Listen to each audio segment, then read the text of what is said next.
Hi, I'm John Stevenson, and we're going to be looking at the book of Joshua.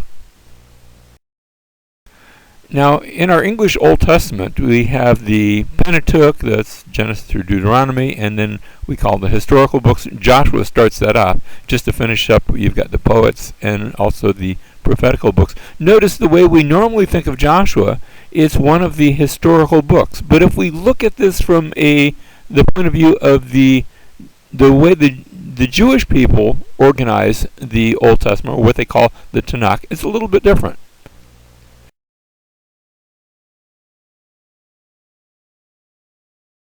In the Hebrew Bible, we have the Torah, same as our Pentateuch, Genesis through Deuteronomy, but then they refer to the next collection of books as the prophets. And Joshua is considered one of those, a prophet. And then, of course, you have the Ketuvim, the writings, Psalms through Chronicles and so on. What's the difference when we look at Joshua as being one of the prophets?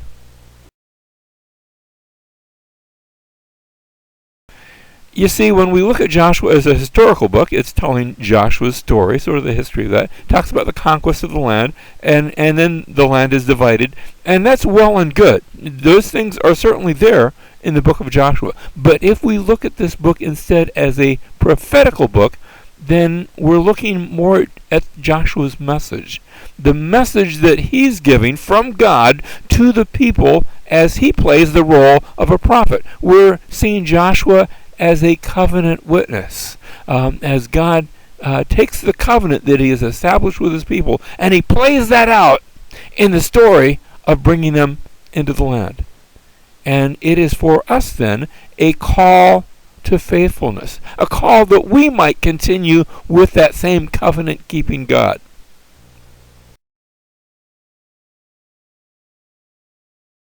Now, Joshua the man is first introduced back in Exodus chapter 17, verse 9, where he's leading Israel's defense against Amalek. They've just come out of Egypt. They're in the wilderness, and these people, the Amalekites, are attacking them. And Joshua is sort of the military arm.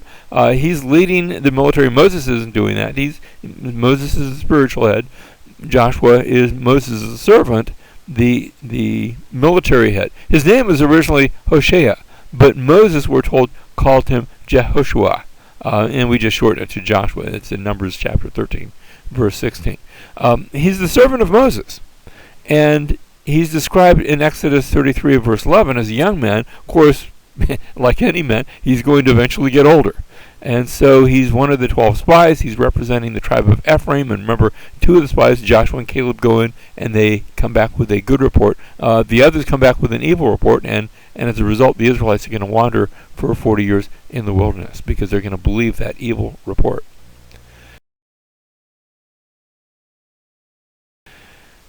Joshua was designated then in the book of Deuteronomy as the successor of Moses. Deuteronomy 34:9 says, Now Joshua the son of Nun was filled with the spirit of wisdom, for Moses had laid his hands on him, and the sons of Israel listened to him and did as the Lord had commanded Moses.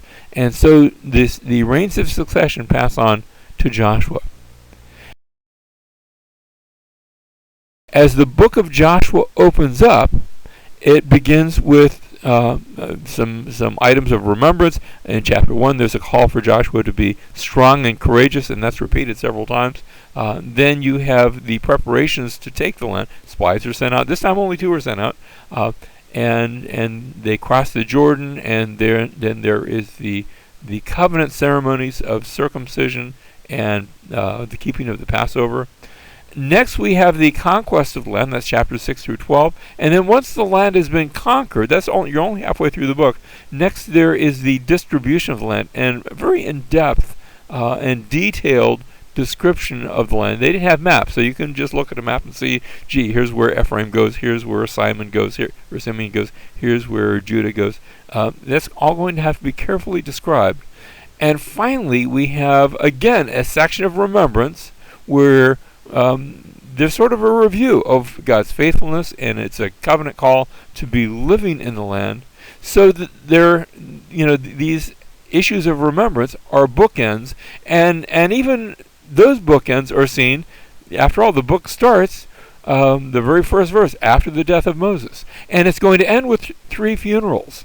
And so it both begins with death and ends with death, but in the middle we see the life of God's people in their covenant relationship with God.